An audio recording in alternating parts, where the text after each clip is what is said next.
Boa tarde, bem-vindos à Complexidade, aula 21. Hoje nós temos uma apresentação especial. Temos o Marcos Correia, vai apresentar um trabalho que eu escrevi com ele. E isso é importante porque ele foi aluno da geração anterior dessa disciplina. Então, é ótimo ver a disciplina assim, gerando já esse tipo de frutos. Antes disso, eu vou só acabar a aula passada, que a gente faltava só uma coisa, bem pouca coisa, e já põe um pouco, já arma o contexto disso que a gente vai ver, porque o que a gente está vendo é evolução de cultura, é a parte de evolução e evolução de cultura, e esse paper que vai ser apresentado hoje é sobre isso, sobre surgimento, emergência de novidade, cultura, a recombinação, esse tipo de coisa.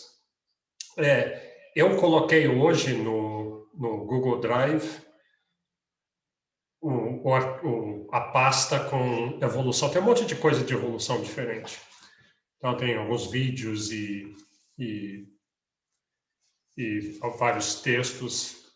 Então, depois dê uma olhada lá.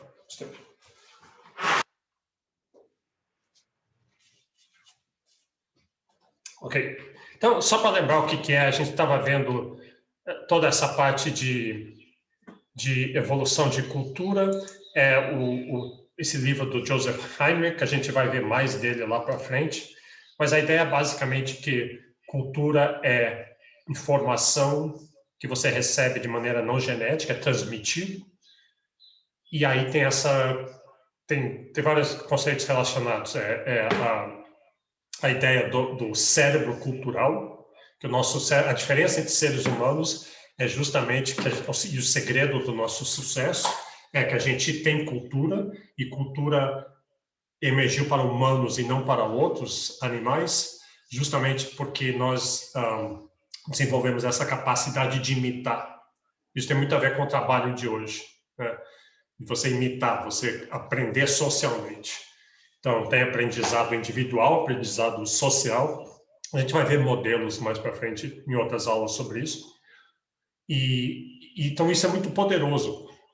Quando a gente copia, isso quer dizer que qualquer descoberta que é feita em qualquer lugar, qualquer novidade que aparece, se você tem uma população onde uma grande parte faz aprendizado social, ao contrário da maioria dos outros animais, aí aquela informação ela é um bem público e ela se difunde por toda essa rede.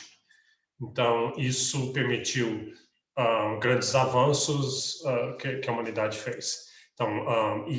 Então, você nasce e você já herda um monte de informação geneticamente transmitida ao nascer, mas você herda também cultura, que é um pacote cultural geralmente específico ao seu ambiente, específico aos problemas que você tem para resolver, que são os problemas de sobrevivência, de reprodução. Então, isso é muito poderoso. E aí, então, daí a discussão aqui no final, a gente vai ver mais para frente como é que transmite, mas aí essa ideia só a última coisa que eu vou falar sobre isso é alguns experimentos que o Heinrich fez e outras pessoas fizeram. Ele tem esse colaborador do London School of Economics, que é o Michael Muthukrishna. Então, veja só que interessante essa experiência aqui. Fizeram uma experiência aqui aqui é um software que eles fizeram, que eles pegaram, um software de fazer desenhos. Deixa eu mostrar aqui. Fazer um desenho como esse aqui. E ninguém sabia o software, e esse software é famoso por ser chato. Ele é difícil de fazer, os comandos são chatos de fazer. Aí eles pegaram um monte de gente e fizeram 2 experimentos. Um experimento é o seguinte: vem uma geração, são 5 pessoas, eles fizeram isso em laboratório, provavelmente usando alunos, e aí eles têm escrito algumas instruções de como é que usa o software, e cada um desses 5, individualmente, vai e tenta fazer. E aí nunca fica muito bom, mas aí a pessoa aprende, e ao aprender, ela escreve no papel e deixa de herança para a próxima geração. Mas só para uma pessoa. Então, aqui tem essas paredinhas no meio. Então, esse cara aqui, deixa instruções para esse cara aqui, que deixa instruções para esse aqui, e aí vão lá e vê no final o que foi conseguido.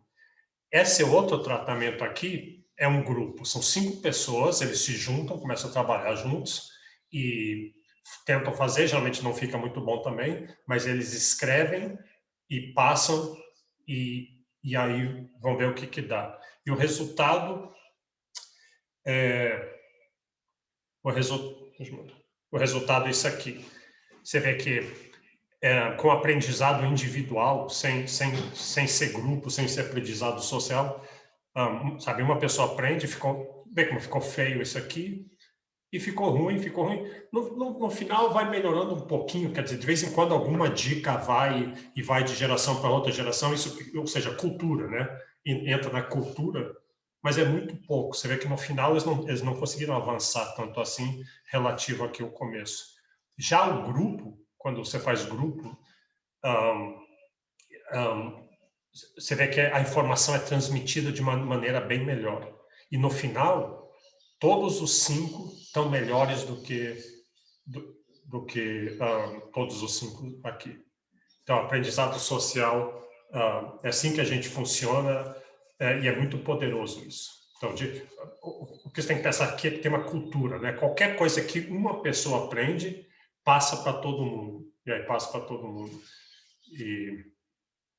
Então, aqui está eles têm um jeito de medir quão boa ficou a figura. Você vê que o azul, que é só indivíduos fazendo, até piorou ao longo do tempo. E com o grupo vai acumulando cultura. Então, essa expressão cultura cumulativa é muito importante, que vai acumulando cultura.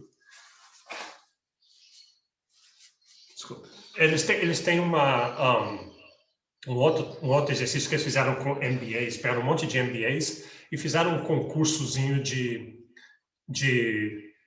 fazer um fundo de ações. Então, é como se você fosse um gerenciador de um fundo e você vai escolher, sei lá, 30 ações e ao longo do tempo vamos ver quem é que tem o melhor fundo, qual fundo conseguiu subir mais. Então, eles fizeram isso com um tratamento, mas aí cada um faz em segredo e não fala para os outros. E fizeram outro onde era tudo público. Então, cada um podia saber o que o outro estava fazendo. E aí o grupo que era público, todos os fundos foram muito melhor do que os outros. Justamente quando alguém faz uma coisa que funciona, alguém descobre algo que dá certo, aí todo mundo mais copia, todo mundo mais faz certo. Então, isso pode parecer meio trivial, esses exercíciozinhos não é tão surpreendente, o que tem, mas o que eles estão afirmando é que isso assim, o segredo do nosso sucesso, isso é fundamental, que seres humanos nós sejamos assim, e se vê que não tem isso em economia muito. Na economia tradicional não tem muito essa ideia. Eu vou mostrar alguns casos em que tem daqui a pouco, mas não tem a premissa usar a economia é que a gente é maximizador e racional. Então, não tem de copiar os outros. A gente interage com os outros via sistema de preços, mas não via de copiar, ver o que os outros estão fazendo e aprender com os outros. Tá.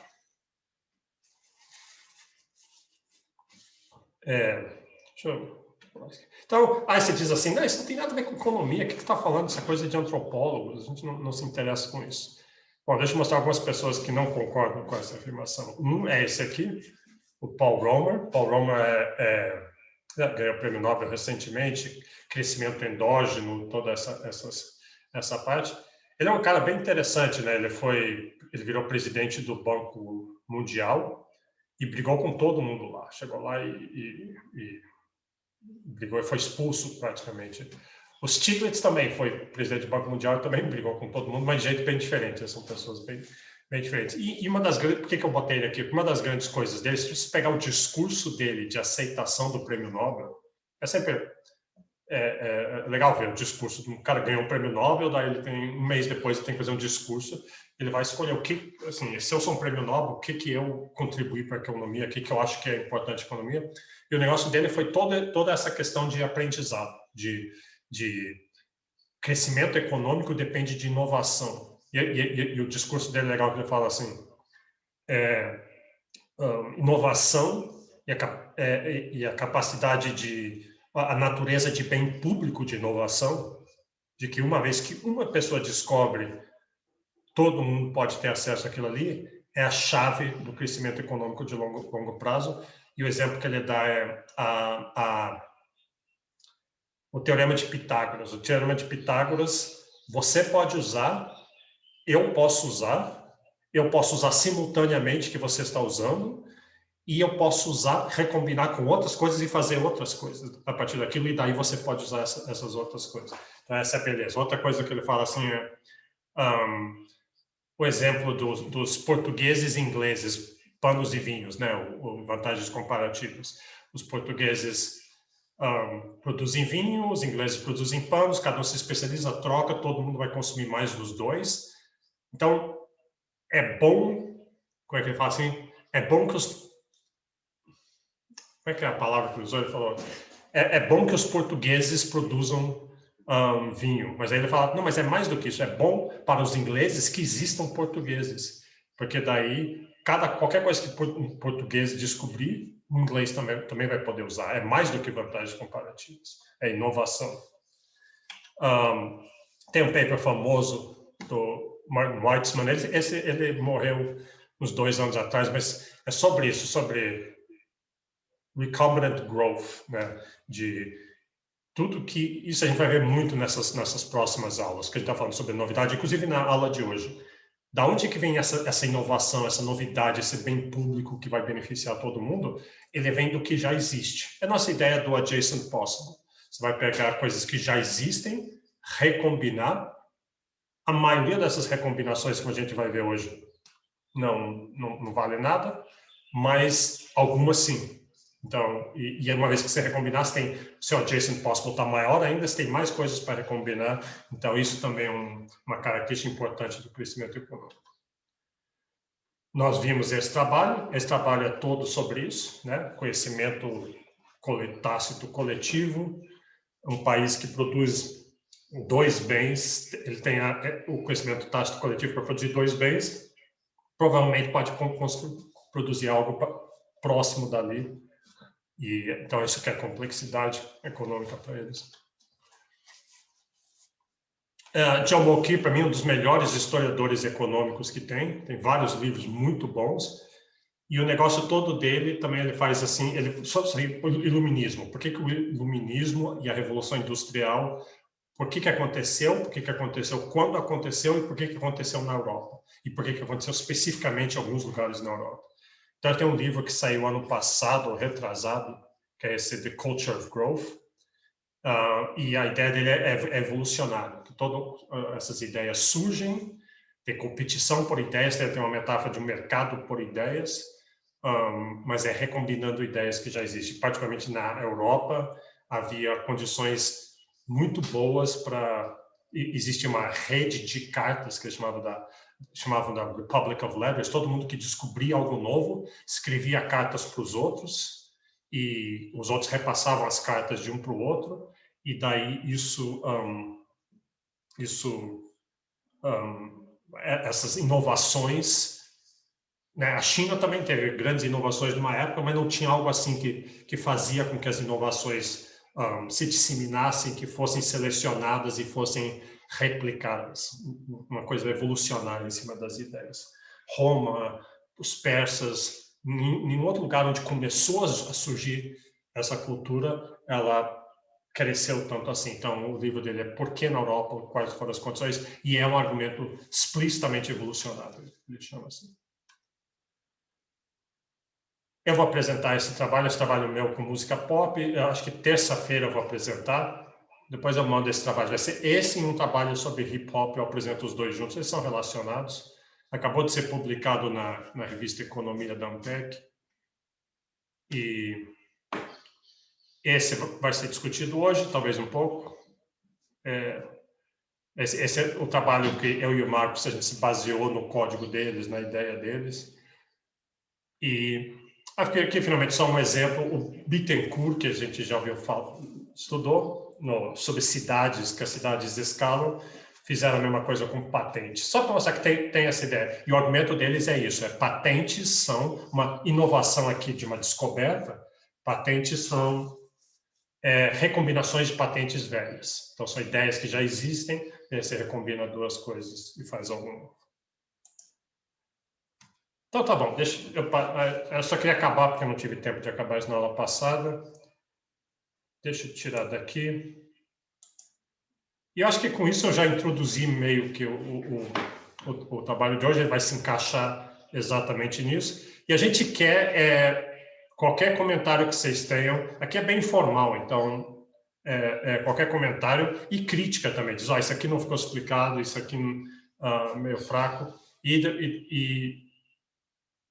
tá, depois a gente pode até fazer algumas perguntas para vocês de algumas impressões do trabalho que a gente quer receber.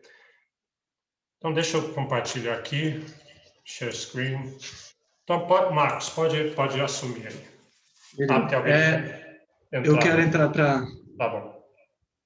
Isso. Então, acho que vocês entraram um pouco... Alguns de vocês entraram um pouco depois que eu estava explicando. O computador, ele teve algum problema que ele não está funcionando muito bem a câmera. Então, não sei, essa é uma solução meio rústica, assim, mas eu vou apresentar tanto pelo computador quanto pelo celular. Aí, pelo celular é para deixar mais interativo, assim, vocês verem meu rosto, coisas do gênero. Obrigado. Então, vamos lá, deixa eu puxar o mouse por aqui. A ideia, então, da apresentação, que nem o professor falou, é ser um pouco mais informal, mas também eu vou tentar apresentar alguns aspectos... Opa, foi um pouco... deu tempo, não ia passar spoiler. Mas eu queria também falar um pouco sobre a metodologia. Assim. Então, esse é o nome do artigo, Pattern Making, Pattern Breaking. E, então, ele entra exatamente...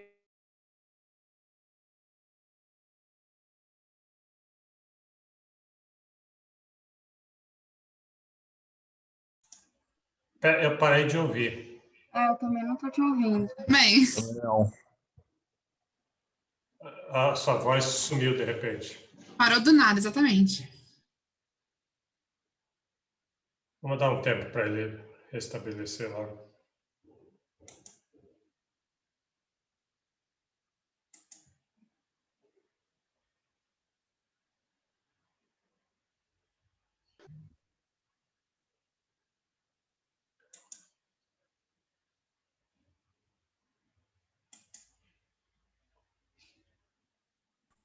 Então, eu caí, né?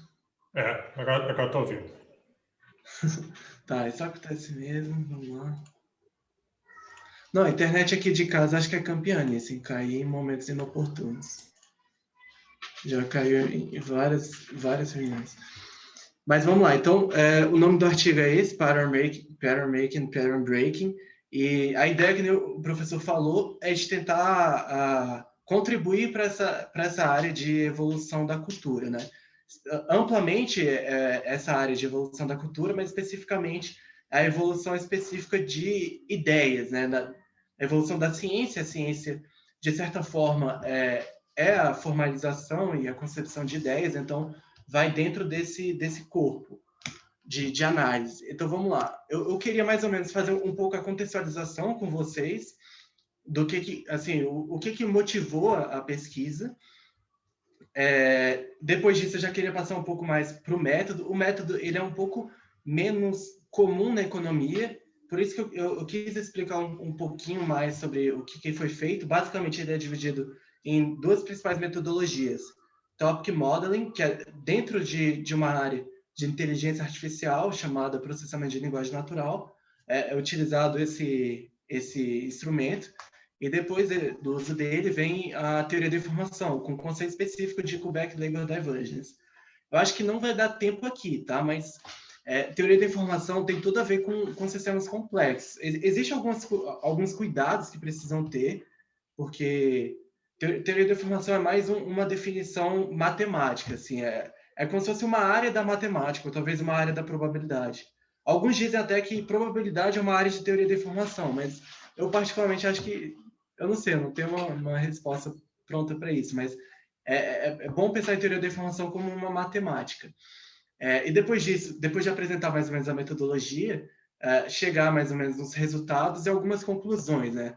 E aí eu espero que depois da apresentação fique claro que tem bastante a ver. Isso aí é um estudo de evolução também. Evolução da cultura, evolução da ciência.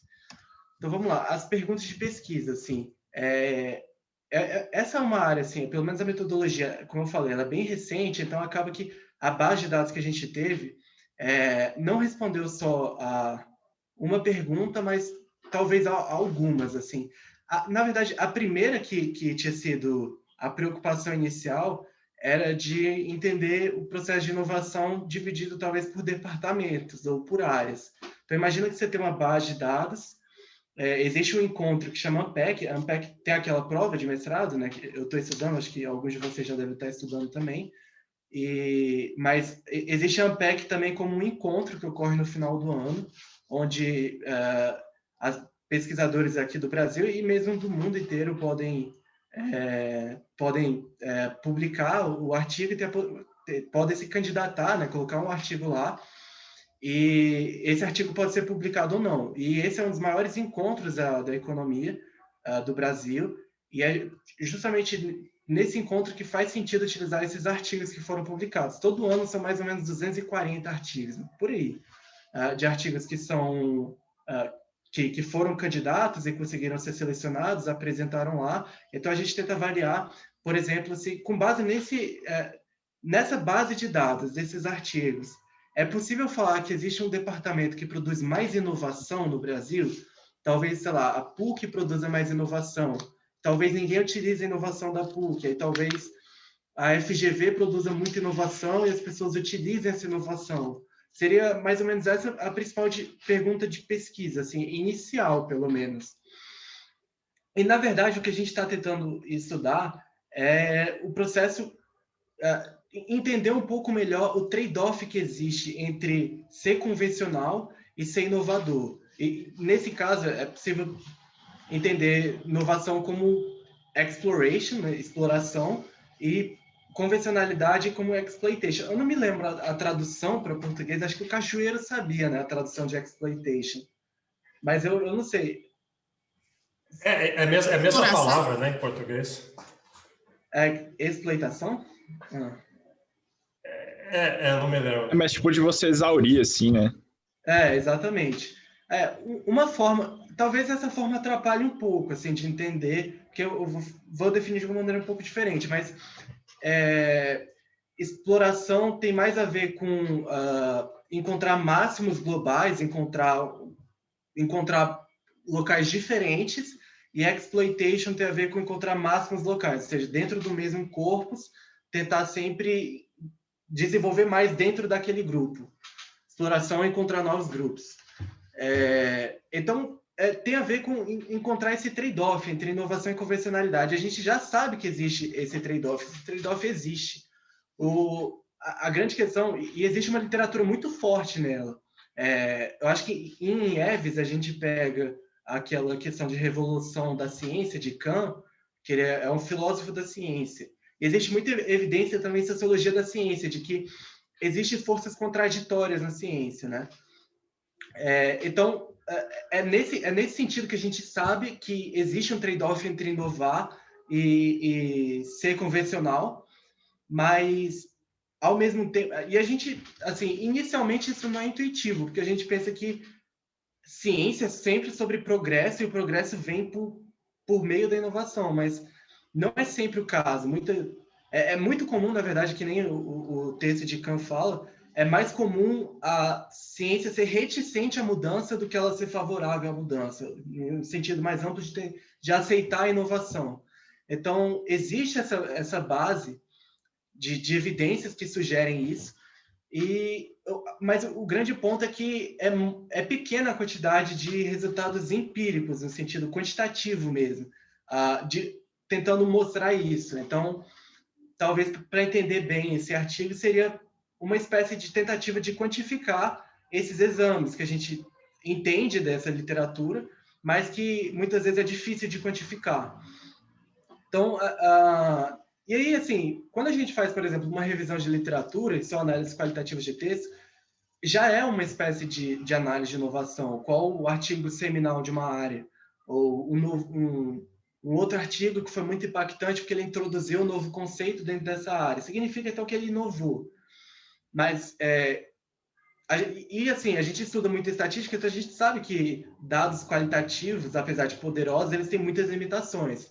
Nosso objetivo, então, foi passar para uma análise mais quantitativa, e que é bastante pequena, né? Especificamente nessa área, bem pequena, e o que existe hoje, assim, em grande parte, é a análise de referência bibliográfica. Então, o que muita gente faz é pegar, sei lá, dentro de um conjunto imenso de artigos, ver quais foram as referências bibliográficas e ver como os coautores recombinaram as referências, meio que nesse, que nem o professor está falando, de recombinação de ideias, seria mais ou menos através da recombinação da referência bibliográfica, como os autores foram capazes disso. E essa é uma metodologia poderosa, quantitativa, poderosa, só que a gente não quis fazer isso, e nesse aspecto seria uma ideia de também ser, nesse trade-off entre inovar e ser convencional, a própria metodologia foi um pouco de inovar, né? E, basicamente, que nem eu falei, a gente utiliza Topic Modeling. O objetivo do uso de modelagem de tópico é que, a partir de uma base de dados, de textos escritos, ele consegue transformar cada texto em uma distribuição de probabilidade. Eu vou explicar isso um pouco melhor no próximo slide. Então, depois, a metodologia é essa. Então, você pega uma base de dados de texto, transforma em distribuição de probabilidade e depois você utiliza a teoria da informação para analisar essas distribuições. Quão diferente elas são uma da outra? Será que existem padrões muito fortes ali? E eu vou também explicar mais à frente que a definição de inovação também veio a partir disso, veio através de entender essas diferenças entre distribuições. Mas, especificamente sobre modelagem de tópico, existem alguns algoritmos que fazem modelagem de tópico. Então, que nem eu falei, modelagem de tópico pega texto e transforma em distribuição de probabilidade. Esse algoritmo ele é o mais utilizado hoje, ele é mais computacionalmente eficiente, e hoje em dia o que as pessoas mais usam é ele, assim, a melhor ferramenta. E, basicamente, ele é um aprendizado não supervisionado, significa, dentro de inteligência artificial, existe aprendizado supervisionado e não supervisionado. Tem um outro também que é mais recente, mas eu não preciso explicar aqui. A ideia é só de que ele não precisa que você defina o que é a base de dados. Ele aprende sozinho. Por isso que existe esse termo latent. Ou seja, no caso, como ele transforma texto em distribuição de probabilidade, ele consegue definir quais são distribuição de probabilidade sobre os tópicos, ele consegue definir quais são os tópicos. A gente não precisa falar, não, existe o tópico aqui, economia monetária, existe o tópico aqui, não sei, história do pensamento econômico, existe outro tópico. Não, ele faz isso sozinho, você não precisa que ensine ele alguma coisa. E aí, eu estava até treinando essa apresentação. Eu sei que é informal, assim, mas eu queria tentar que desse tempo, assim, mas acabava que tentar explicar um pouco esse algoritmo ficaria muito grande. A intuição é só que ele faz isso, ele pega texto, transforma em distribuição de probabilidade sobre tópicos, e talvez vocês devem estar se perguntando de onde vêm esses tópicos. Eles são distribuição de probabilidade sobre palavras. Então, cada tópico vai ser um conjunto de palavras que ele consegue ver que palavras são muito associadas ao longo do texto, então ele acaba que entende que essas palavras fazem parte de um mesmo tópico. Se der tempo, eu até poderia apresentar um pouco o resultado, assim, de visualização desses tópicos, que eu acho que ficou um negócio bonitinho. Tem uma biblioteca do Python que faz uma visualização muito legal. Mas essa parte aqui também, acho que ela é um pouco mais técnica, acho que não vale a pena explicar. Mas a grande ideia, eu expliquei o que é o latent. Latent, latente, né, do inglês, significa que é oculto. São os tópicos que são ocultos que ele aprende sozinho.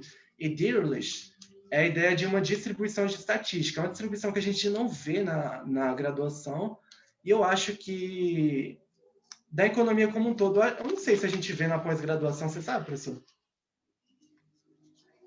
Eu nem sabia que isso era uma distribuição, agora que você falou que eu fiquei sabendo. Então, eu achei que era o nome de uma pessoa que inventou isso. Então, ele inventou, mas é porque ele inventou essa distribuição. Ele, pelo que eu entendi, ela é mais comum na estatística mesmo, que usa muita estatística para os processos. Eu não entendi direito os processos, mas eles usam muito mais a estatística. Então, como é uma inteligência artificial, ele precisa de um método para aprender.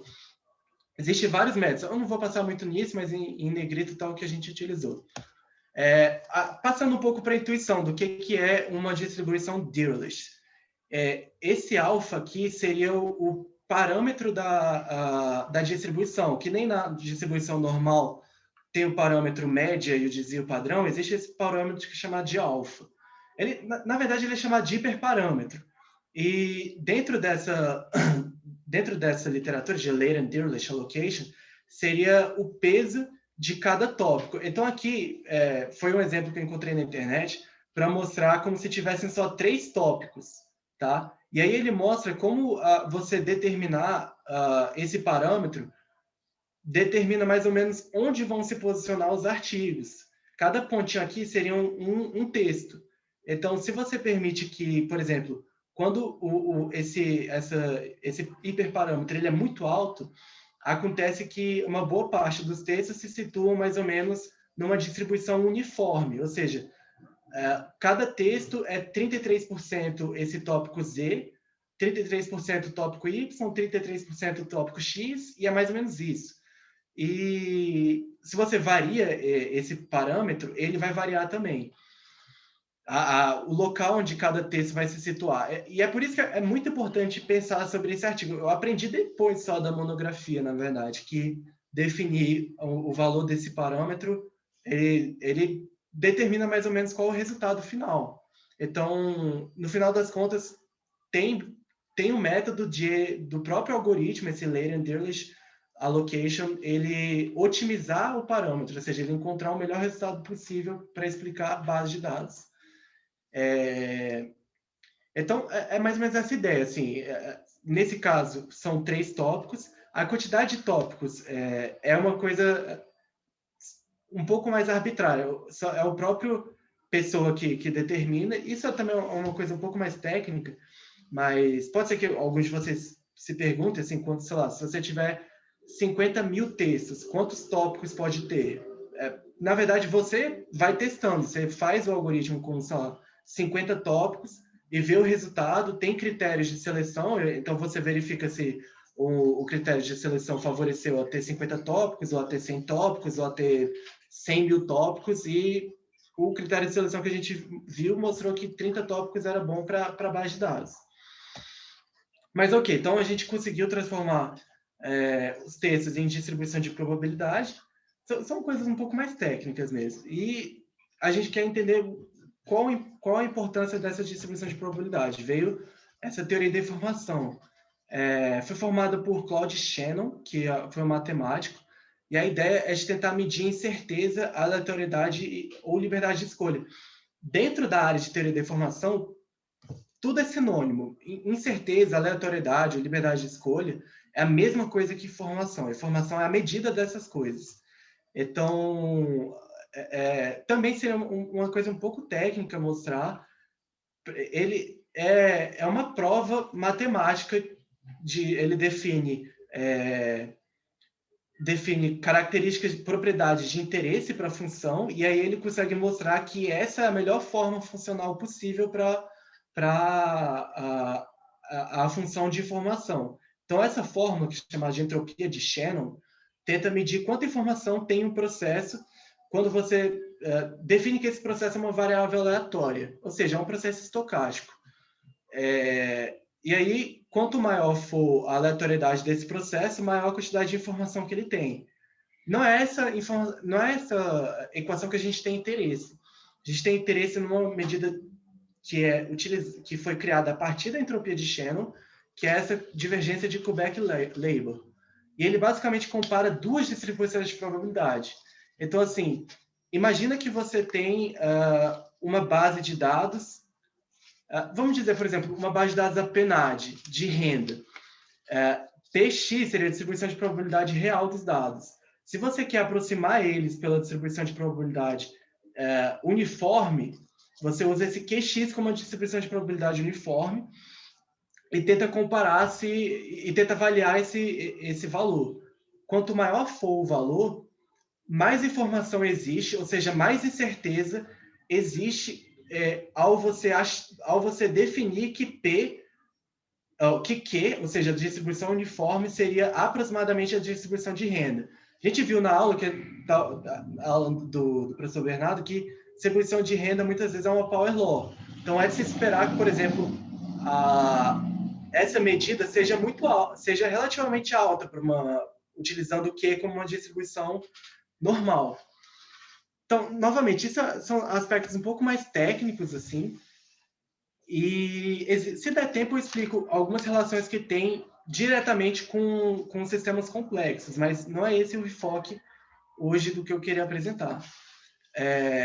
E aí eu também estava pensando, na minha monografia eu foquei bastante nisso, existem alguns cuidados. Como teoria da informação é uma coisa muito matemática, tenta entender a informação de uma maneira realmente bem formal, tem uma certa distância. Especificamente, na economia, a gente tem essa ideia de que existe incerteza e risco, né? E incerteza seria o risco não probabilizável.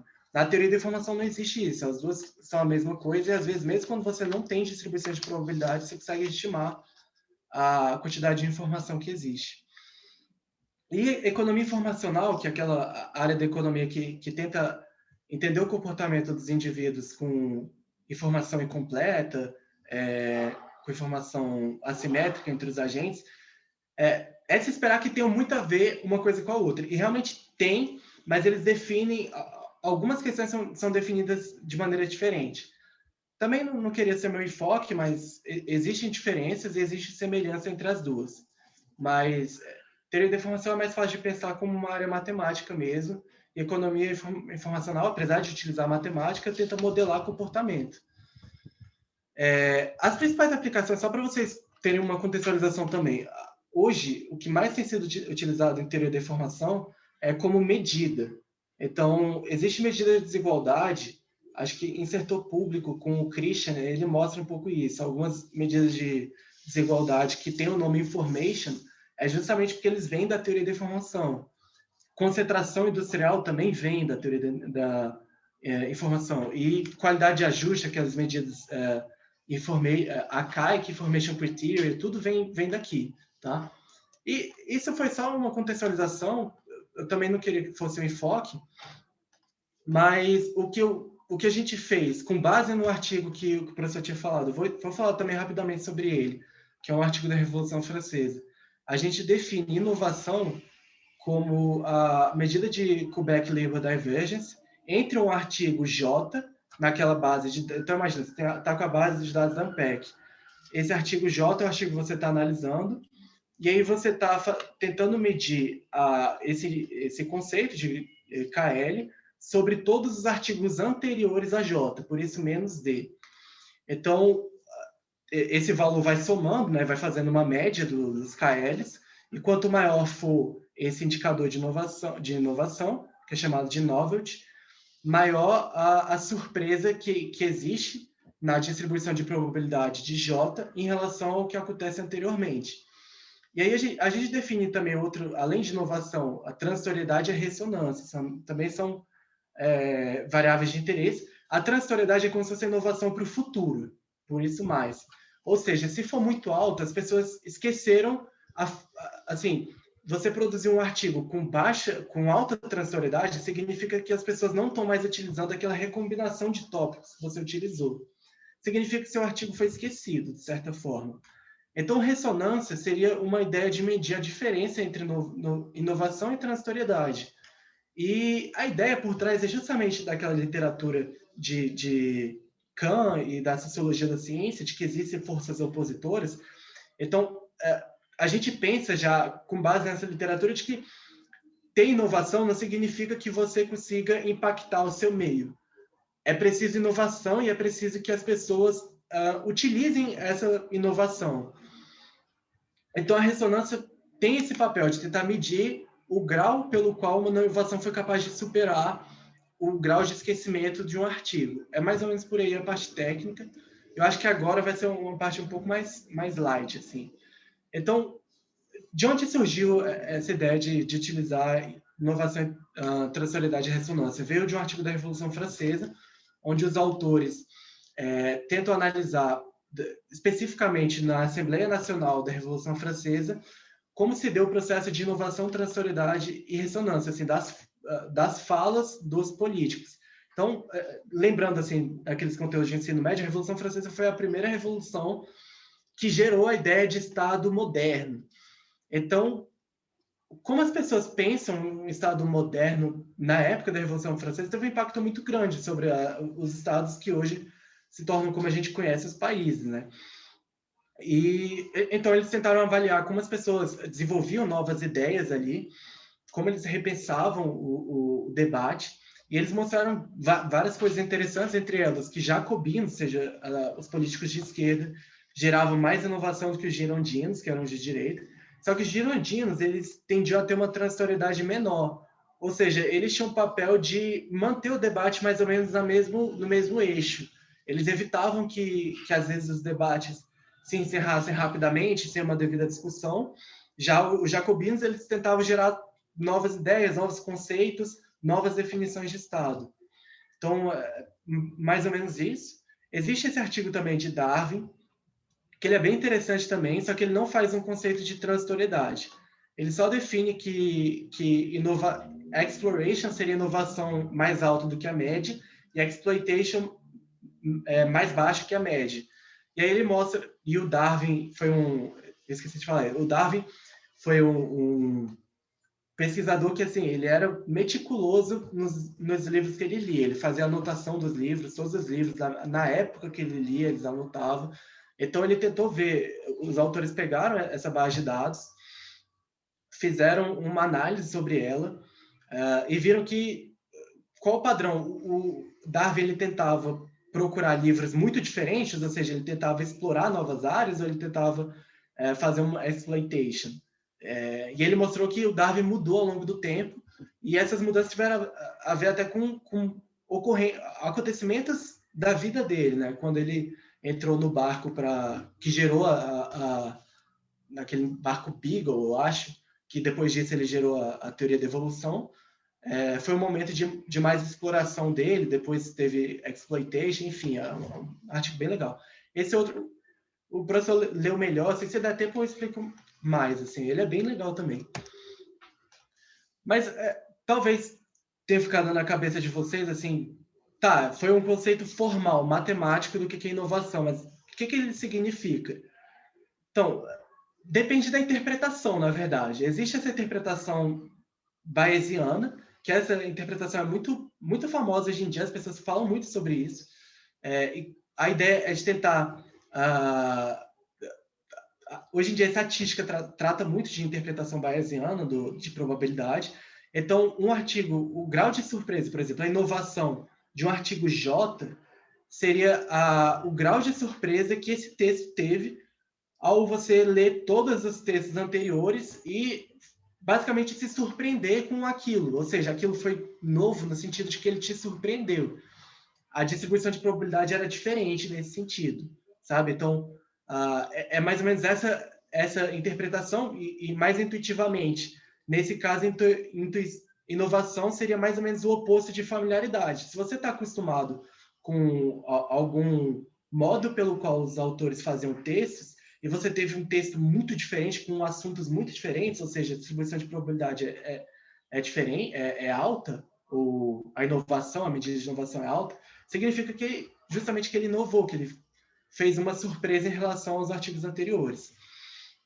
Uma consequência disso, e aí, se der tempo, eu apresento assim, aqui, como a gente está trabalhando com tópicos, e não com ideias em si, mas com tópicos, a gente pode entender que não há uma recombinação de ideias individualmente, mas de um conjunto de ideias. Então, por exemplo, o conjunto de ideias da economia monetária, palavras como choque, inflação, desemprego, coisas do gênero, pode ser que é possível fazer essa interpretação de que os tópicos representam conjuntos de ideias. Então, o conjunto de ideias da macroeconomia, o conjunto de ideias da microeconomia, e como os autores, os textos vão recombinar esses tópicos, é mais ou menos essa definição de inovação. Aí, então, a gente já está quase chegando assim nos resultados, só explicando um pouco mais assim, por que utilizar a Ampec.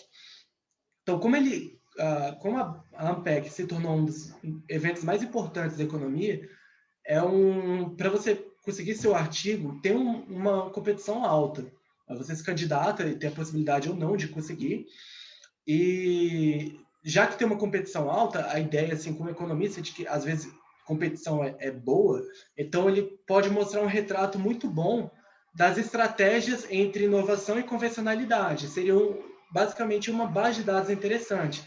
Além disso, a gente pensou depois nisso, mas a Ampec tem 13 áreas, né, os artigos. Então, você candidata seu artigo, você escreveu um artigo, quer publicar lá, você coloca a área que o artigo faz parte, e a partir dessa área, a gente pode utilizar esse termo de área como uma variável de controle. E, se der tempo, eu explico um pouco melhor. Também um aspecto um pouco técnico, eu não queria passar muito para aspectos mais técnicos. Mas, e acabou que um outro aspecto interessante, que acho que faz parte do processo de produção de artigos, assim, é que entender como a comissão escolhe artigos não era uma pergunta de pesquisa, mas depois que a gente viu os dados, avaliou alguns padrões, a gente viu que tem uma coisa interessante ali, né?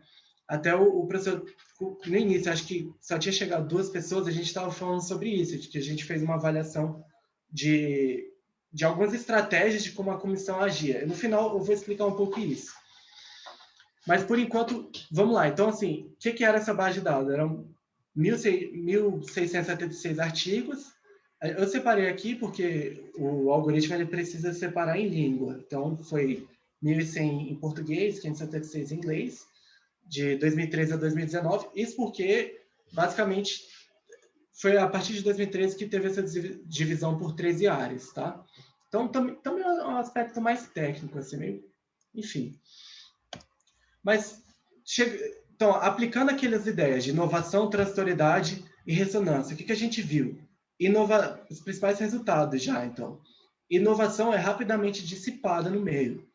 Significa que maior inovação, maior transitoriedade. E é mais ou menos aquilo que a gente esperava com base na literatura mesmo. Foi um resultado que condiz com a literatura que a gente já tinha conhecimento. Além disso, um resultado também que é bem interessante é que ressonância é correlacionado com inovação. Ou seja, se você tem uma inovação muito alta, em média, há uma probabilidade um pouco maior de você conseguir ressonância, ou seja, você tem impacto no meio, do que caso você não tivesse inovação. A gente tentou avaliar também quais seriam os departamentos e áreas mais inovadoras. Também avaliando ressonância também seria uma das variáveis mais importantes. Inovação, claro, é extremamente importante, mas a ideia de que ressonância é aquela inovação que sobrevive. Uma boa parte da inovação morre, mas a gente quer inovação que sobrevive e essa é a ressonância. Então, mostrando assim graficamente um pouco esses resultados, é que de fato existe uma relação muito alta entre inovação e transitoriedade. Esse aqui é o eixo de simetria, então é bem poderoso essa ideia de você gera muita inovação, você vai gerar também, seu artigo tem uma alta chance de ser esquecido. Ao mesmo tempo, tem alguns artigos que conseguem sair desse padrão. Os artigos localizados aqui, os artigos em vermelho aqui também. Isso mostra que existem alguns artigos que, mesmo que eles tenham um alto grau de inovação, eles foram capazes de permanecer no debate. Eles foram capazes de impactar o meio. Então, a questão que vem a seguir, então, qual é a relação entre novidade e ressonância? Que é mais ou menos essa. É um pouco... Essa imagem é um pouco bagunçada, assim. Eu não sei se bagunçada é o melhor termo, mas é uma distribuição muito, muito grande. Só que, mesmo assim, existe um padrão estatisticamente significante da correlação aqui. Se você rodasse regressão linear simples, eu sei que não faz sentido assim fazer uma regressão simples, mas se você rodar, você veria que existe uma reta estatisticamente significante que relaciona ressonância com inovação. Também a correlação entre os dois é estatisticamente significante também. Então, assim, de fato, em média, se você é muito inovador, existe a possibilidade de você gerar um grande impacto. Só que como dá para ver aqui, existe também uma grande incerteza. Não significa que por você ser inovador, que nem, por exemplo, os artigos que estão aqui, significa que por você ser inovador, você vai ser ressonante. Talvez esse resultado tenha a ver com qualidade. A gente conseguiu mensurar a inovação, mas a gente não tem uma medida para qualidade. Pode ser que seja esse o caso, seja uma variável que a gente não tem controle e que está impactando, mas também isso seria para estudos posteriores. Avaliando também para áreas de pesquisa, existe essa ideia. Áreas como economia política, história do pensamento econômico, história econômica, eles tendem a ter uma inovação menor, ao passo que outras áreas, acho que as áreas mais... Um resultado aqui é que áreas mais empíricas tendem a inovar mais. Só que acho que é interessante colocar esse ponto, eu não coloquei aqui no slide, mas pegando o desvio padrão, é um desvio padrão bem alto, significa então que esse valor aqui é um valor médio, mas esse valor não revela bem a distribuição que tem. Os artigos, por exemplo, o artigo aqui da área 10, que é de economia regional, são artigos, em média, produzem muita inovação e bastante inovação e muita ressonância, ou seja, artigos... Parece que essa área está crescendo muito, mas pegando o desvio padrão, acaba que vai ter artigos até aqui, tem artigos mais longe. Enfim, é bom ter cuidado com o gráfico, que eles podem revelar mais do que de fato existe. A gente pegou também por departamento, que foi, que nem eu falei, foi o interesse inicial do artigo, e é mais ou menos essa ideia, a PUC-Rio está aqui, mas também, e esse é maior ainda, assim, o desvio padrão é muito alto, então tem artigos, sei lá, da PUC-Rio que tem uma baixíssima inovação, uma ressonância baixa também, e artigos dessa universidade, da Universidade Estadual do Maranhão, né, não sei, que produz bastante inovação, mas, enfim, em média, não foi tanto. Bom, e aí, um resultado que para finalizar assim, a apresentação dos resultados, a gente tentou testar, então, se esses valores de inovação, transitoriedade e ressonância fazem sentido, se eles representam... A ideia de ressonância, então, era o progresso da ciência. É de se esperar, então, que artigos que têm muita ressonância tendam a ter muita citação também. A citação é uma medida de quão impactante foi um artigo, só que a diferença é que ressonância tem a ver com teoria da informação, é uma análise dentro do texto, pegar o texto e avaliar o texto, ao passo que citação tem a ver com o comportamento mais social dos indivíduos, assim, de como o network importa para você ter muita... Isso é uma coisa que a gente sabe também pela sociologia da ciência, de que ter network, ter reconhecimento na área é um dos fatores mais importantes. Assim, se você almeja ter muita citação, se você quer ter muito impacto, então ter reconhecimento da área, às vezes é um indicador mais forte do que qualidade. E esse seria a gente testou isso fazendo uma regressão. Então, de fato, novidade aqui seria negativo, mas não é estatisticamente significante. Significa justamente isso, né? De que só a inovação não é suficiente. Uma boa parte da inovação ela é esquecida.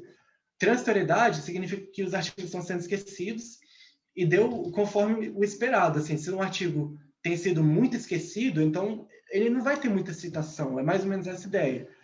E ressonância é isso, de que está tendo muito impacto, então era de se esperar que tivesse um resultado, tivesse uma correlação positiva entre citação e ressonância. É mais ou menos isso que deu.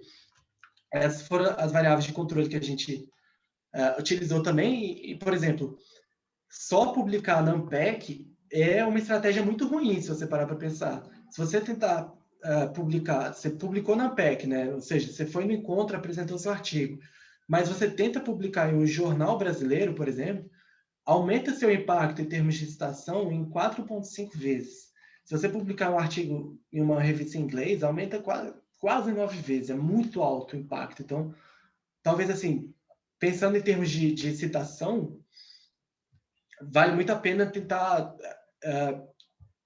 tentar almejar revistas em inglês, assim.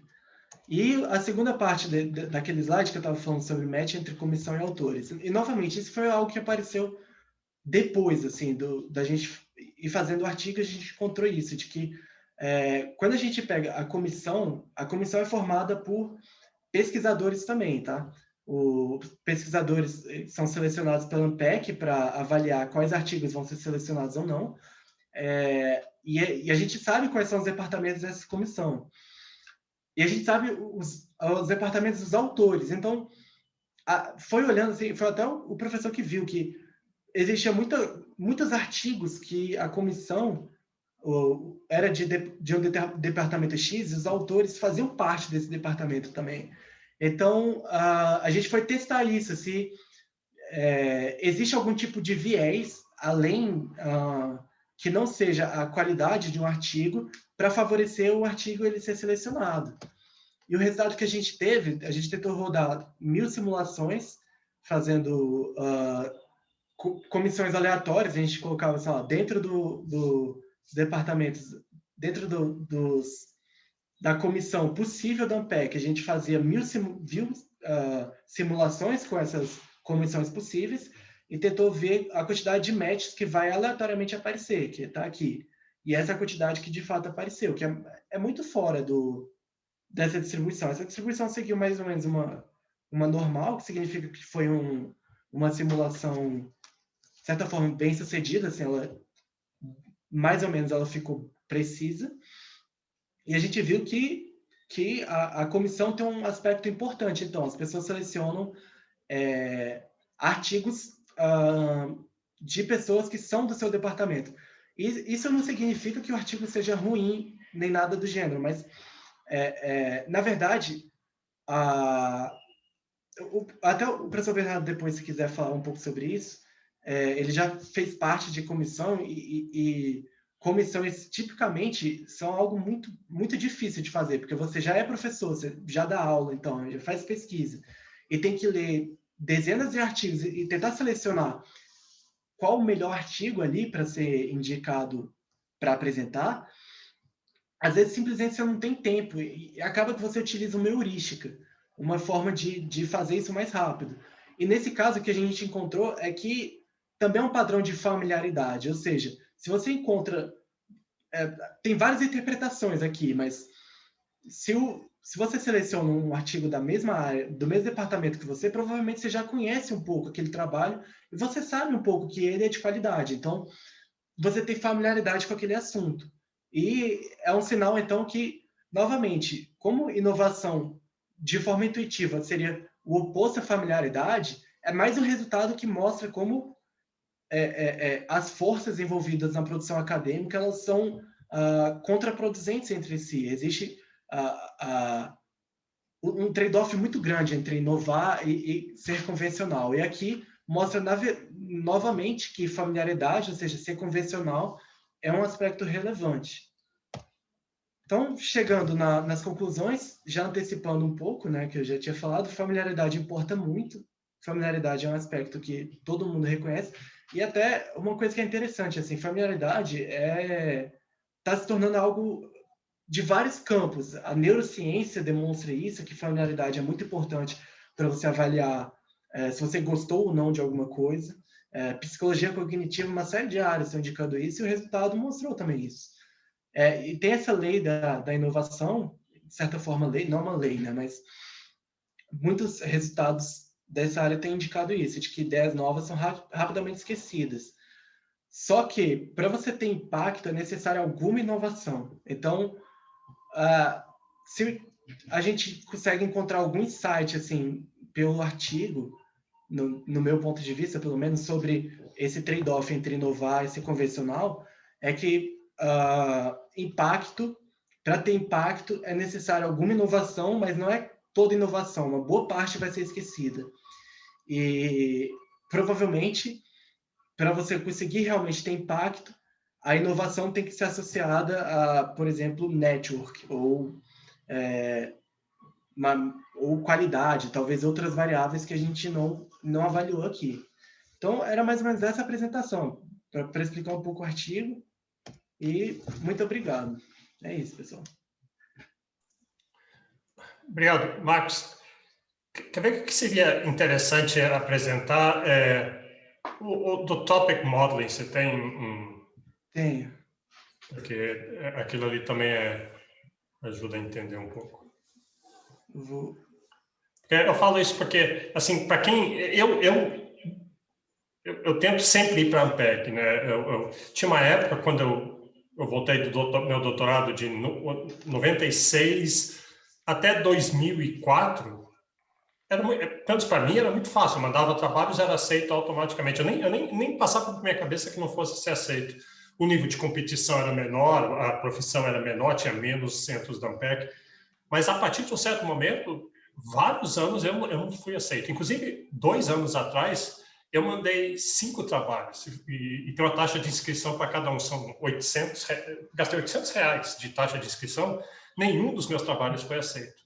E o que está acontecendo é isso, é simplesmente porque o encontro não pode crescer mais, porque não tem, é limitado, os hotéis, são sempre os mesmos hotéis, mais ou menos, então não dá para ficar maior. Então, cada vez mais você está competindo contra, antes era 2 por vaga, 3 por vaga, hoje em dia são, assim, às vezes 10, 15, 20 trabalhos por vaga. Então, muitos trabalhos bons não são aceitos. Mas isso aqui é legal, porque foi quando o Marcos me mostrou esses resultados aqui, que aí eu passei a acreditar muito no algoritmo, porque ele, que nem o Marcos falou, ele jogou esses textos todos, sem falar para o algoritmo o que isso é, essa economia, sem avisar, a economia tem esses conceitos, isso não dá nada, só dá aquilo ali. E ele montou os tópicos, você bate o olho nos tópicos e é Ampeg, sem você saber nada. Assim, por exemplo, esse primeiro, você vê, a palavra que mais aparece é comércio, exportação, indústria, comercial, importação, então, economia internacional. Né? Esse é um tópico que tem a ver com aparece muito economia internacional.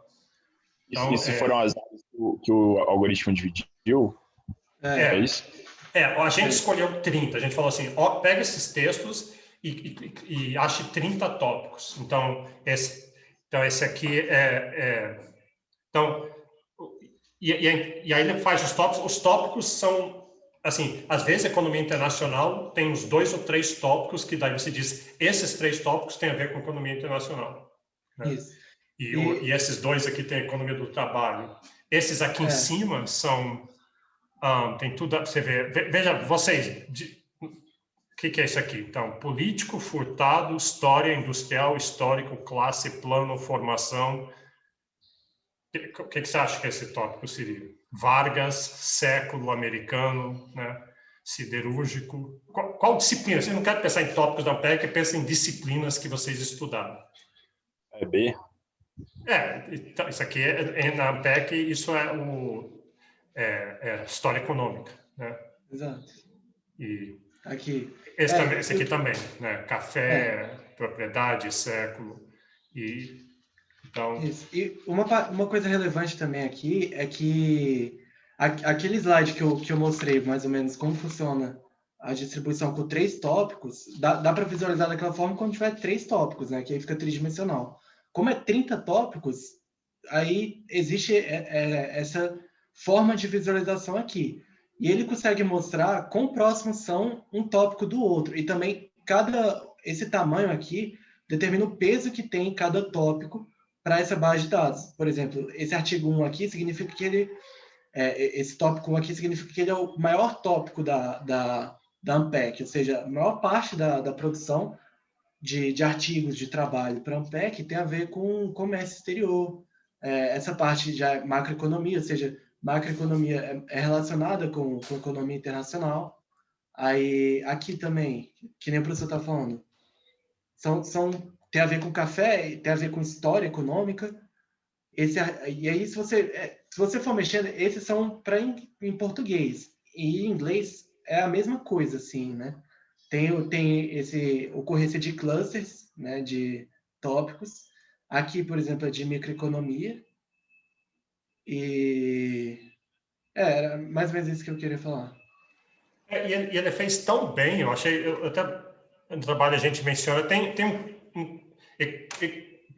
economia do trabalho, que tem as palavras assim, desemprego, trabalho, vagas, palavras que têm a ver com desemprego. Só que isso entra tanto em micro e em macro, né? Tem o aspecto macro de desemprego, e você vai ver desemprego e juros e curva de Phillips, essas coisas, mas tem a parte micro de desemprego, você tem a PNAD e a RAIS, e você vai querer saber essas coisas. E ele conseguiu separar esses dois, ele botou um do lado esquerdo, outro do lado direito. Então, é bem bacana. E aí o jeito de pensar, uma metáfora que me ocorre assim, é como se fosse assim, se em vez de textos fossem comidas, os tópicos seriam assim ingredientes. Né? Então, uma bola dessa é sal, outra é pimenta, outra é ovo, outra é hortelã, essas coisas. E aí os papers são pratos, onde você recombinou os ingredientes, os tópicos, você pega um pouco de sal, um pouco de pimenta, um pouco de farinha, e você faz um trabalho. Então, essencialmente, o que a gente faz daí, para cada paper, para cada prato, a gente faz uma distribuição de tópicos, uma distribuição de ingredientes, e a segunda parte é ver novidade é quando um prato usa uma distribuição de ingredientes distante do que você esperaria, porque você está acostumado. Você está acostumado a comer sempre a mesma comida, de repente vem um negócio que misturou anis com batata, sei lá, e como o resultado, a maioria dessas recombinações são ruins. Novidade é ruim. Na cozinha, muitas dessas coisas são ruins, mas de vez em quando vem uma coisa que você não esperava, assim, soa ruim, mas dá uma sinergia e funciona. Aí isso aí é ressonância. É uma novidade, mas ela perdurou, tipo evolução de cultura. Uma vez que alguém achou aquilo ali foi transmitido para frente. Então, é isso que é ressonância. Então, vocês têm alguma pergunta? Eu tenho alguns comentários que me ocorreram aqui, mas talvez seja melhor ver perguntas. E uma coisa que vocês têm que pensar, que eu acho legal, ao vocês verem isso, se você está pensando, puxa, isso podia ser usado para examinar não a PEC, mas alguma outra coisa que só você conseguiu pensar. Isso que é legal com isso aqui, né?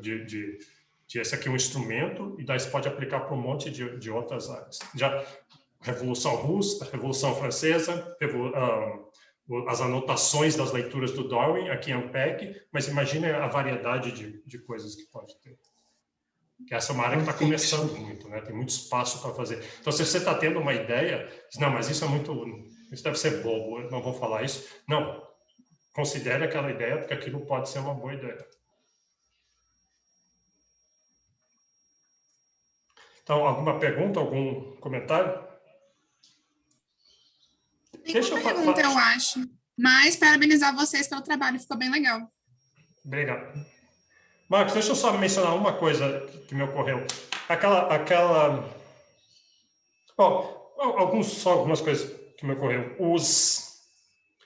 A comparação com citações, como o Marcos falou, é assim, porque todos os outros, tem vários trabalhos que já pegaram dados da ANPEC. Tem um trabalho do João Ricardo Faria, que era nosso professor, antigamente, vocês não conheceram ele. O Eduardo Haddad tem um trabalho muito grande, o Vitor Isler, lá da IPGE, tem vários, o Azoni, da USP, tem os mais antigos. É muito comum fazer isso, mas o nosso é diferente, que os outros, eles pegam citação. Né? Bem economista pensando, cadê os dados? Dado é citação, taxa de impacto, essas coisas.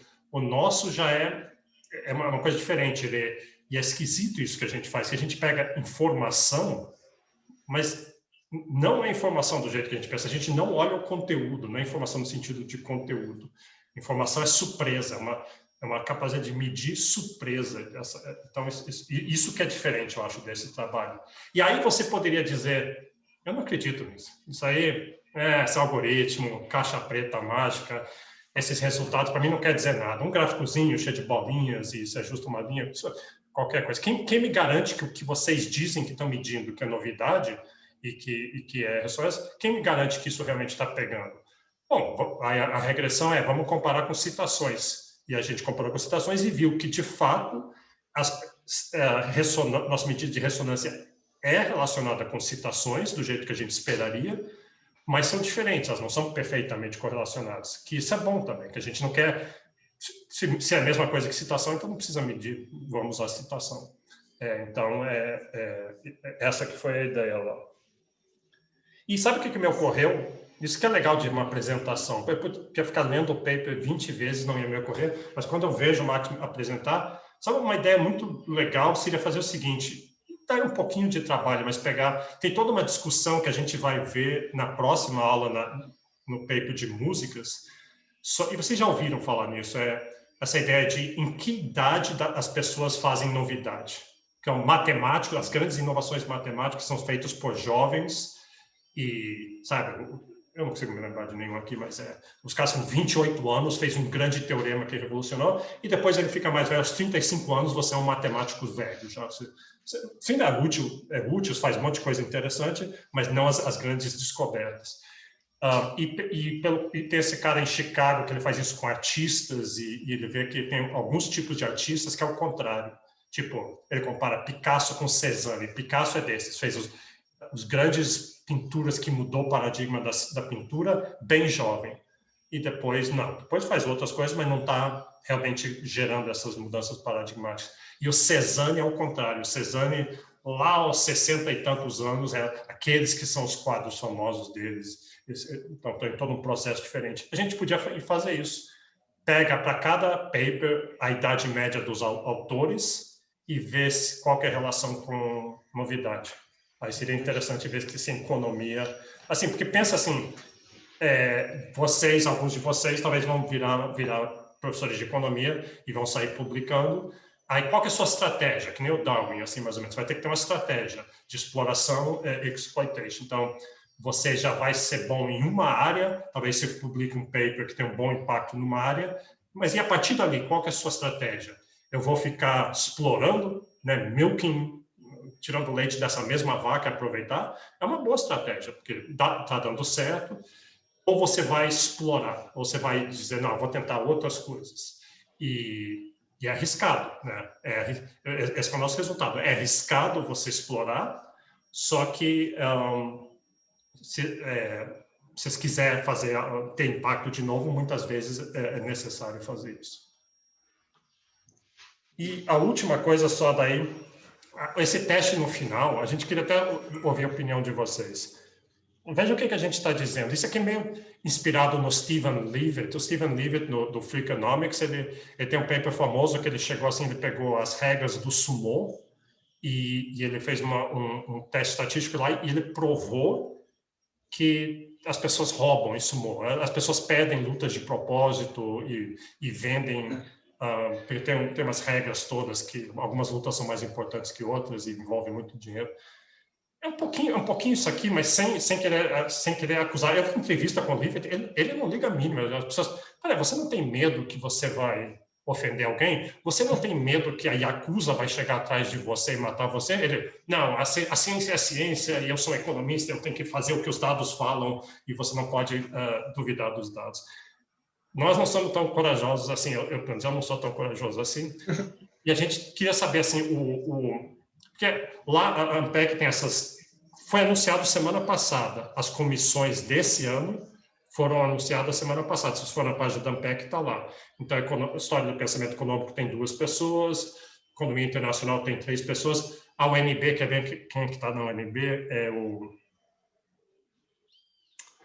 Acho que é a Ana Zorbi está numa das áreas. Bom, então tem essas comissões de 3 ou 4 pessoas. Elas vão receber um calhamaço de papers grandão assim, e eles vão dizer, vocês têm aqui 80 papers e nós temos 15 vagas nessa sua área. Então, escolhe aí você tem um mês para fazer isso. Então, as pessoas têm que escolher, se não achar alguma regra, você lê esses, eu leio esses, ou todo mundo lê tudo, a gente discute. Certamente não dá para ler com muito cuidado. É sem nome, você tem que submeter sem nome. Mas vocês sabem, todo mundo sabe, eu ponho no Google, eu consigo descobrir em muitos casos de quem é os papers, se eu quiser descobrir. Então, a gente mostrou aqui o número de vezes que uma comissão dos departamentos A, B e C escolhe pessoas que são do departamento A, B e C é mais do que o que aconteceria aleatoriamente. Né? Então, só que a gente, se você der o trabalho, você vai ver que a gente é muito cuidadoso para dizer, uma explicação é favoritismo, as pessoas estão escolhendo os seus amigos, o seu departamento.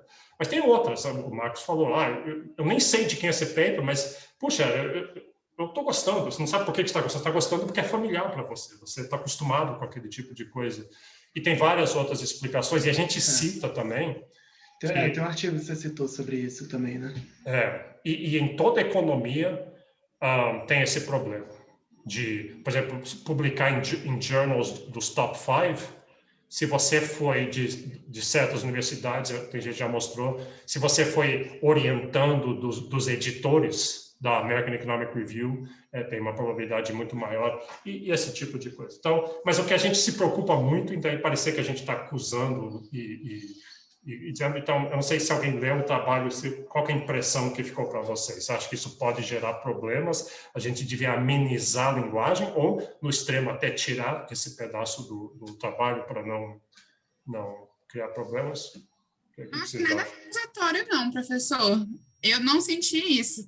E confesso que eu até gosto desse tom, assim, nesse sentido, assim, de colocar mesmo, assim, essa crítica, entre aspas, assim, a isso, assim, ou mostrar o problema, não necessariamente culpando pessoas, mas, enfim, mostrar como é a realidade. E é bem como você colocou, né, assim, tem essa tendência as pessoas aceitarem esses artigos que vão de acordo com o que elas pensam, né, e com o que elas gostam, assim, então elas... Imagino que elas têm essa tendência a continuar mesmo com mais do mesmo, assim, mais do que elas já conhecem, já entendem e já gostam, assim. Então, a coisa mais diferente, ela já fica mais pro lado. Tanto que é um pouco essa visão do Complexity Economics, né? Assim, que é uma área nova, é uma área que não tem esse espaço, assim, não tem os revisores, eu imagino, da área, assim, ou talvez até tenha, eu tô meio por fora, não sei muito, mas, assim, é interessante como a própria escolha, né, de, sei lá, quantos artigos para cada tema dentro da economia, isso já muda tudo, né?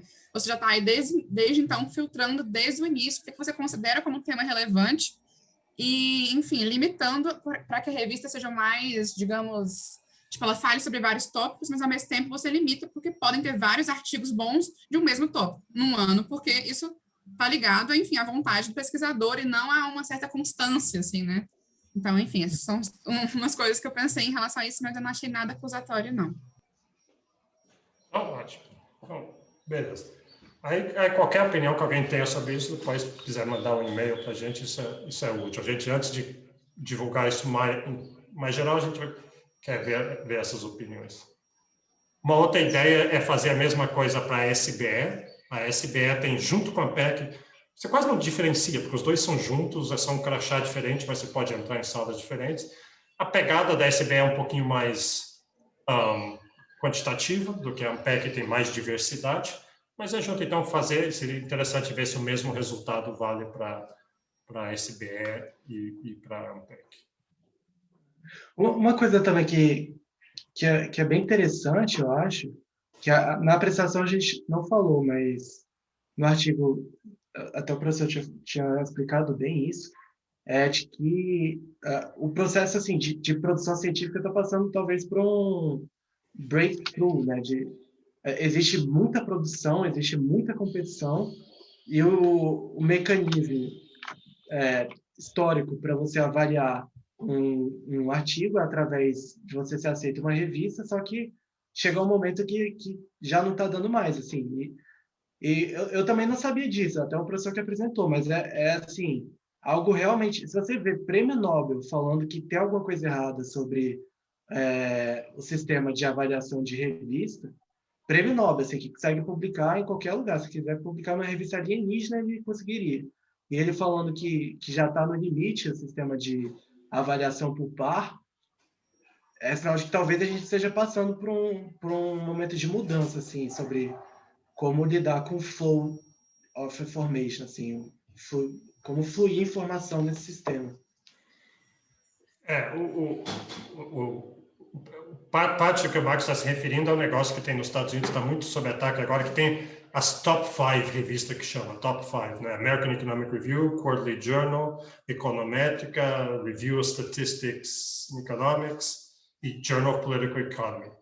E se você, lá nos Estados Unidos é assim, você vira um professor, eles contratam você tem 5 anos, que você está em tenure track, tem 5 anos que você tem que publicar feito louco, você não tem vida durante esses 5 anos, e depois você tem, eles fazem uma reunião e vê se você publicou muito. E chegou um ponto que quase a única coisa que conta é esses top 5. Publicar nos top 5. E quase ninguém consegue, porque a profissão está muito grande e muita gente gostaria de publicar lá. Então, isso prejudica as pessoas. E outra que o Marcos também está se referindo é esse processo de peer review. A gente acabou esse paper. Se a gente submeter agora, com o processo, o editor pega, manda para 3 pareceristas, às cegas, sem ninguém saber quem é quem, mas aí eles respondem, aí geralmente pedem revisões, a gente faz, devolve. Esse processo hoje em dia leva uns 3 ou 4 anos. Então a gente acabou esse trabalho agora, ele só vai sair daqui a 4 anos. E daqui a 4 anos a gente não está nem se lembrando disso, está fazendo outras coisas. Não é bom para a ciência que seja tão lento, tão difícil, tão... E não é claro que esse sistema está selecionando as melhores ideias também, né? Então, esse que é o problema. Então, existe muito tentativa de fazer algo mais rápido, mais fluido em época digital. Publica tudo, automaticamente publica tudo, e depois tem um sistema que vai decidir onde que estão as ideias interessantes, tipo likes e qualquer um pode comentar um trabalho, e aí você comenta os comentários dos outros e sobe. Mas alguma coisa assim, eventualmente, eu acho que vai ter que surgir. Então tá, vamos parar, que já está dando 1h30. Eu quero agradecer ao Marcos, obrigado por ter vindo aqui fazer a apresentação. A apresentação foi ótima, muito bom. E como eu falei, é muito bom eu ver você apresentando, que às vezes alguma coisa que não estava clara na minha cabeça fica, e umas ideias novas surgem. Então é isso. Professor? Diga, pode falar. Eu achei um pequeno erro de digitação, não sei se eu posso falar aqui. Sim. No artigo. Ótimo, então pode falar. Manda um e-mail para mim dizendo o que é ou qualquer outro comentário, isso é muito útil, esse feedback é muito bom. Uhum. Mas se tiver só um erro de digitação, vai ser bom, hein? Porque deve ter muito mais... eu achei por acaso, na verdade, que eu fui pesquisar o que era, dei Ctrl+C, Ctrl+V e o Google já mostrou. E o que é? Quando fala da Credibility Revolution in Econometrics, faltou um I em Credibility, só isso. Tá. Não, mas eu estava revisando ontem para apresentar, eu reli o texto, eu acho que tem até mais erros, assim. Não, então é isso que eu percebi. Parte. Mas esse Credibility Revolution é uma mudança. Vocês talvez não tenham percebido que vocês entraram na economia depois, mas se você tivesse entrado em economia no ano 2000, mais ou menos, testes empíricos, mexer com dados, fazer regressão, isso era secundário, era até meio mal visto. Assim, o que valia era modelo, fazer modelo matemático. Era isso que recebia as honras, isso que era considerado a caça, topo da caça. Quem mexe com dados E aí mudou, é impressionante como mudou isso. Eu não acharia possível. Quer dizer, eu fico pensando como é que vai ser a economia daqui a 15 anos, né? Porque talvez vai mudar, talvez alguma outra coisa vai passar a dominar. Mas hoje em dia, o que domina a economia é revolução da credibilidade, é achar causalidade, é poder desenho empírico, desenho experimental, é isso que... Você vai no ANPEC, por exemplo, é isso que você vai ouvir falar. Você vai só ouvir esse tipo de coisa. Variação exógena, randomização, avaliação de programas, variáveis instrumentais, diff in diff, regression discontinuity analysis, propensity score matching. Isso é que mais se faz hoje em dia. Era interessante, era novidade. Tinha uma época na Ampec que quem fizesse isso, as pessoas iam estranhar, iam achar ruim, porque era novidade. Mas aí durou. Isso é das coisas novas que durou até hoje. Então tá bom, vamos parar aqui. A gente volta terça que vem e a gente volta terça que vem. O livro dela fala muito disso. O livro dela com o Amardi, não sei, o marido dela, né? Eles só falam sobre dados, o livro inteiro. Eles têm uma briga com... Quer dizer, eles fazem parte, mas o negócio deles é RCT, né? Randomized Control Trial. Né? Essas outras coisas, mexer com dados secundários, eles dizem, isso é bom se você não consegue fazer RCTs que nem a gente. A gente vai lá para o Quênia, para a Índia, a gente fala com o prefeito, a gente abre uma coisa em grande escala para testar realmente alguma coisa. Então, o Banerjee critica muito os outros, e os outros ficam se defendendo sempre, mas faz parte da revolução de credibilidade também. Aí, os papers da aula que vem é um paper sobre hip-hop e outro sobre música, que é essa ideia de recombinação da ideias, é um teste diferente, mas relacionado com isso. Eu vou mandar para vocês o link desses trabalhos também. Então, obrigado, Marcos. Até terça-feira. Valeu. Falou, pessoal. Muito obrigado. Obrigada, Marcos. Obrigado.